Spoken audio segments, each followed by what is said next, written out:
सुनो पर तो चलो विवेकानंद से, बनना है यदि किसी के जैसा तो बनो विवेकानंद से, देश प्रेम और निस्वार्थ सीखो विवेकानंद से, जीना है यदि जीवन तो जियो विवेकानंद से। नमस्कार। कक्षा 11वीं में अध्ययनरत सर्वप्रथम स्वामी विवेकानंद जी को शत प्रणाम करती हूँ। आज युवा दिवस के इस शुभ अवसर पर आज की युवा पीढ़ी को मैं कुछ संदेश देना चाहूंगी कि उठो, जागो और तब तक मत रुको जब तक कि लक्ष्य की प्राप्ति न हो। यह कहना था हमारे 19वीं सदी के महान विचारक व युवा शक्ति के प्रतीक स्वामी विवेकानंद जी का। स्वामी जी वे अद्भुत संत थे जिन्होंने 7 समंदर पार भारतीय संस्कृति की ध्वजा फहराई और पूरे विश्व को हिंदू धर्म के सिद्धांतों से अवगत कराया। स्वामी जी की महानता को बताना मतलब सूर्य को रोशनी दिखाने के समान है, क्योंकि ऐसे थे वे संत महान जिनकी थी एक अलग पहचान, अपनी और खरी वाणी से पूरे विश्व को दिया ज्ञान। युग दृष्टा युग निर्माता थे, पूरे विश्व के वे ज्ञाता थे, संपूर्ण विश्व के वे प्रदाता थे, विश्व बदल कर परचम लहराया, सभी धर्म के वे ज्ञाता थे। इसी के उपरांत स्वामी जी के जीवन से जुड़ी एक प्रेरणादायक घटना मैं आपको सुनाना चाहूंगी कि एक बार की बात है कि स्वामी जी को नदी पार करना था, इसीलिए वे एक नदी के किनारे खड़े नाव का इंतजार कर रहे थे। जब एक साधु वहां पर आता है और स्वामी जी को देखकर पूछता है कि आप तो स्वामी विवेकानंद जी है ना? स्वामी जी कहते हैं जी हाँ, मैं ही स्वामी विवेकानंद हूँ। तो वह साधु स्वामी जी से पूछता है कि आप यहाँ पर क्यों खड़े हैं? तो स्वामी जी उन्हें बताते हैं कि मुझे नदी के उस पार जाना है, इसलिए मैं यहाँ पर नाव का इंतजार कर रहा हूँ। तो वह साधु एकदम व्यंग्यात्मक तरीके से स्वामी जी से कहता है कि अरे आप तो इतने महान व्यक्ति हैं, पूरा विश्व आपको जानता है, आप तो प्रेरणा का स्रोत है और आप एक नदी पार नहीं कर सकते।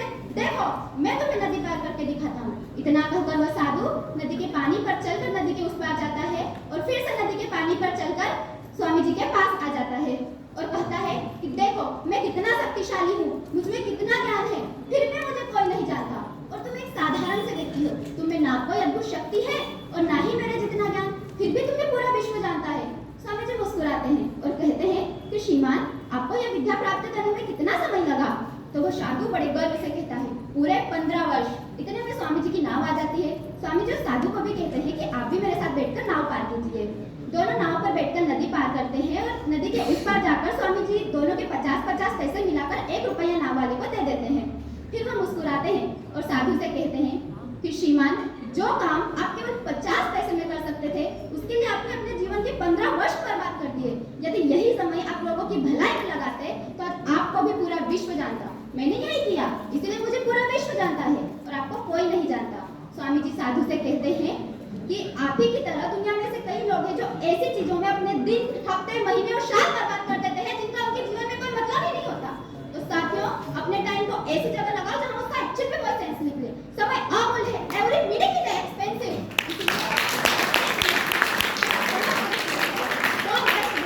अगर टाइम बर्बाद तो जिंदगी बर्बाद। और किसी ने कोई खूब कहा है कि अगर आप समय की कदर नहीं करोगे तो समय आपकी भी कदर नहीं करेगा।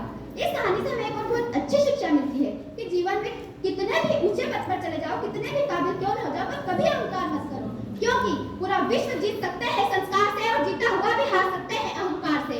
स्वामी जी ने अपने जीवन में स्वयं पर विश्वास रखा और अपने लक्ष्य प्राप्त किए। स्वामी जी स्वयं कहते थे कि नास्तिक वो नहीं जो भगवान पर विश्वास नहीं करता, नास्तिक वो है जो स्वयं पर विश्वास नहीं करता।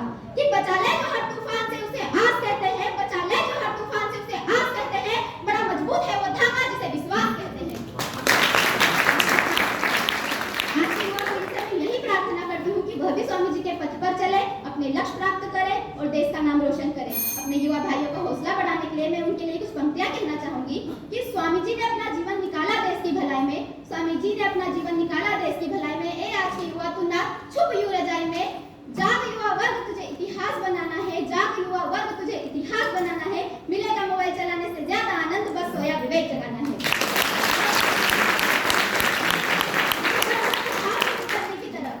बल मत दिखाओ तुम उद्दंड की तरह, बुद्धि विवेक से काम लो तुम विवेकानंद की तरह। ये मत समझना कि किसी क्षेत्र में फिसड्डी हो तुम, ये मत समझना कि किसी क्षेत्र में फिसड्डी हो तुम युवा हो, भारत की रीढ़ की हड्डी हो तुम। कभी इंतजार कर कि वक्त का है मांझी, तू ना कभी इंतजार कर, अगर दरिया में तूफान है तो तू तूफान में दरिया पार कर। मस्तिष्क से होगा, कुछ भुजाओं से होगा, देश का संपूर्ण विकास अब युवाओं से होगा। इसी के साथ अपने शब्दों को विराम बस